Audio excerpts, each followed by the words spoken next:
I was 9 years old when I broke my grandmother's clay pot.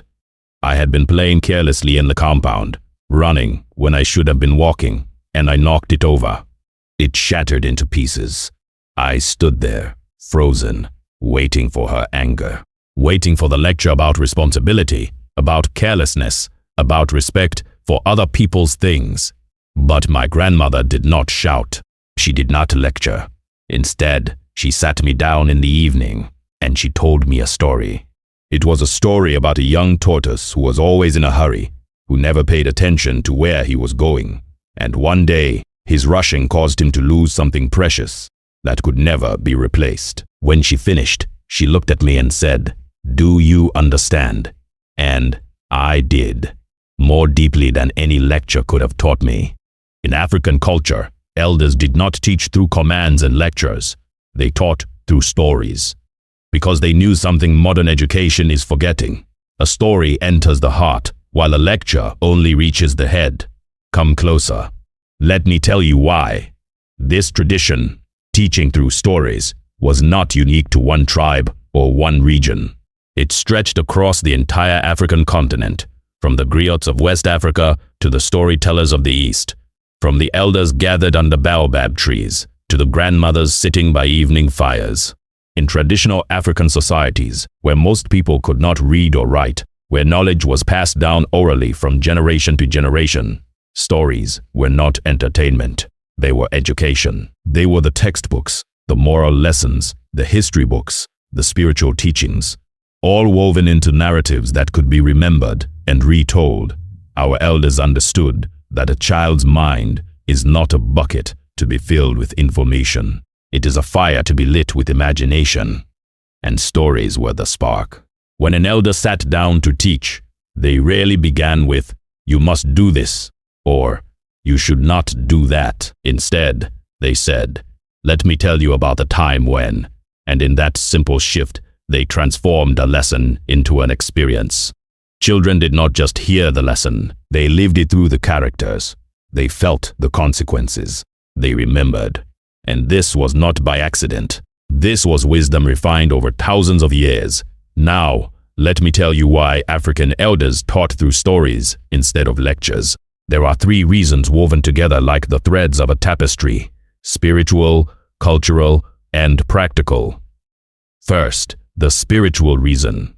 In African spirituality, stories are not just words. They are vessels that carry the wisdom of the ancestors. When an elder tells a story, they are not creating something new. They are passing down something ancient, something that has been tested and proven across generations. Our elders believed that stories had spiritual power, that the characters in the stories, the clever spider, the wise tortoise, the cunning hare, were not just fictional creations. They represented forces, lessons, truths that existed in the spiritual realm. When a child heard these stories, they were not just learning a moral lesson. They were connecting to the ancestors who first told these stories, to the generations who preserved them, to the collective wisdom of the community. This is why stories were often told at specific times, at night, by the fire, when the boundary between the physical and spiritual world was thin.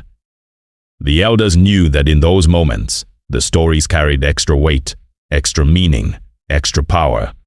Second, the cultural reason. Beyond the spiritual, stories also served a cultural purpose. They preserved values, traditions, and identity. In African culture, community is everything.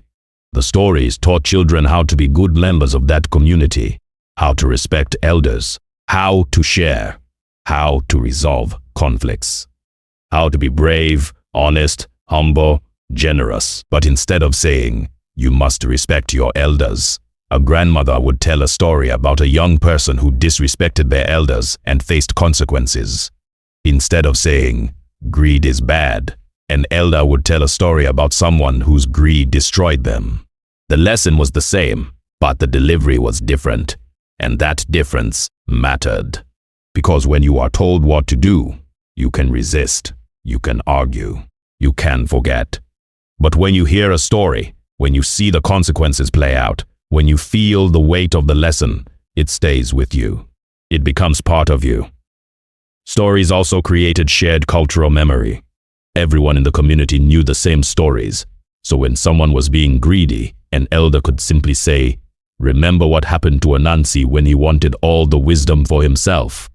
And everyone understood immediately. Third, the practical reason.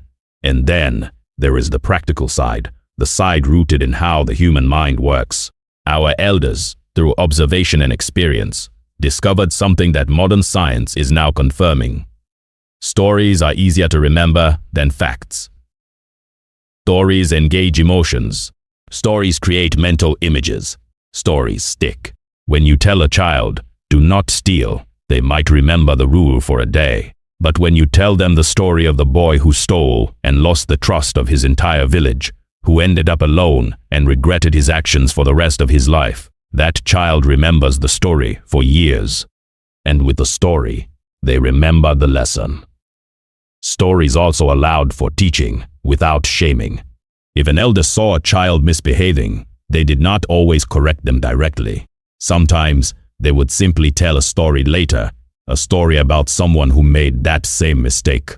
The child would recognize themselves in the story and correct their behavior without needing to be called out publicly. This preserved the child's dignity while still delivering the lesson. It was gentle correction, powerful teaching. There is a proverb from the Akan people that speaks to the power of stories. Se warididi a, na waretwa nasem. It means, while you are eating, you are also listening to stories. This proverb teaches us that stories are nourishment. Just as food feeds the body, stories feed the mind and the spirit. They are not separate from daily life. They are woven into it. The proverb also reminds us that learning should be natural, enjoyable, integrated into everyday moments. You do not need a classroom to teach. You do not need formality. You simply need a story, shared in the right moment, and the lesson is received. This is the wisdom. Teaching does not have to be harsh to be effective. It does not have to be boring to be remembered. When you wrap wisdom in a story, people receive it gladly, carry it willingly, and pass it on naturally. Let me take you back to that evening when my grandmother told me the story of the careless tortoise. She did not say, "You broke my pot because you were careless." She did not say, "You need to pay more attention." She simply told the story. In the story, the tortoise was rushing to a gathering. Everyone told him to slow down, to watch where he was going, but he did not listen. And in his hurry, he dropped a precious shell that his grandfather had given him, a shell that could never be replaced. The tortoise searched everywhere, but he never found it. And from that day, he carried the weight of that loss. He learned to move slowly, to pay attention, to value what he had been given. When my grandmother finished, she did not say, "That is you." She did not need to. I saw myself in the tortoise. I felt the weight of the broken pot. The next times I understood that my carelessness had consequences, and I never forgot.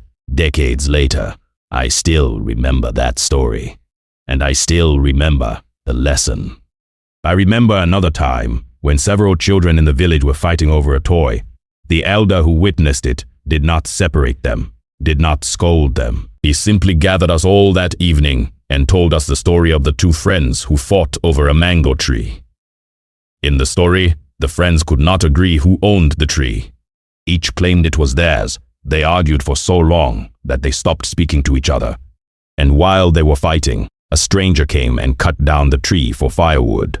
In the end, neither friend got anything. The elder finished the story and said nothing more. But the next day, the children who had been fighting were playing together again, sharing the toy without argument. There was also a traveling storyteller who would visit our village. He would sit under the old tree in the center of the compound, and people of all ages would gather. He told stories about heroes and tricksters, about wise kings and foolish chiefs, about brave women and clever children. And in every story, there was a lesson. Sometimes the lesson was obvious, sometimes it was hidden, and we would discuss it afterward, trying to uncover the meaning. But always we remembered. We carried those stories with us. And when we faced similar situations in real life, we would remember the story and choose differently. Now, I know the modern world has moved away from this tradition. Today, we teach through textbooks, through lectures, through PowerPoint presentations. We give children information, test them on facts, reward them for memorization, and there is value in that. Modern education has achieved great things. It has brought knowledge to millions. It has advanced science, technology, medicine. But here's what I want you to consider. In moving away from stories, have we lost something important?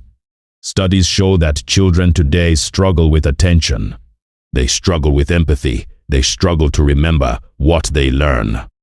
And I wonder, could it be because we have removed the story from the teaching?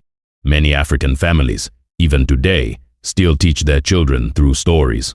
Grandparents tell tales by the fireside. Parents use stories to explain difficult concepts. Teachers in some African schools are returning to storytelling as a teaching method, weaving curriculum content into narratives that children actually remember. And they are finding what our ancestors always knew. Stories work. Because stories are not just about transmitting information. They are about shaping character. They are about connecting generations. They are about passing down not just what to think, but how to think, how to feel, how to be. In a world where information is everywhere, but wisdom is rare, where children have access to endless facts, but struggle to make good decisions, maybe we need to return to the old way. Not abandoning modern education, but enriching it, adding story back to the lesson, making learning human again. I am grateful for the stories I was told. I am grateful for the grandmothers and grandfathers who sat with us, who took the time to teach us, not through commands, but through imagination. Because those stories shaped me. They taught me values I still carry. They gave me wisdom I still use. They connected me to something larger than myself, to my ancestors, to my culture, to a way of seeing the world that has sustained my people for thousands of years. And I look at the world today and I see children hungry for meaning, for connection, for stories that help them make sense of life. And I think we have the answer. It is not new. It is ancient. It is the fireside. It is the elder. It is the story. Maybe that is what we need to reclaim, not just for African children, but for all children. The understanding that teaching is not about filling heads with facts. It is about lighting fires in hearts. And stories, good stories, true stories, ancient stories, those are the flames that never go out. So now I ask you, do you remember a story an elder told you that changed how you saw the world? A story that taught you something no lecture ever could. And here is my second question. Do you think we should bring storytelling back into how we teach children today? Tell me your story. Tell me your culture. Tell me what lessons were passed down to you through tales told by the fireside. And if this story reminded you of the power of stories, if it made you want to tell more stories to the children in your life, then stay with us. Follow Roots of Africa, where we remember that stories are not just entertainment, they are the way wisdom travels through time, and they are the gift we give to those who come after us. May you always have a story to tell. May you always remember the lessons carried in those stories, and may you pass them on so that the fire never goes out. Until we meet again by the fireside, go well.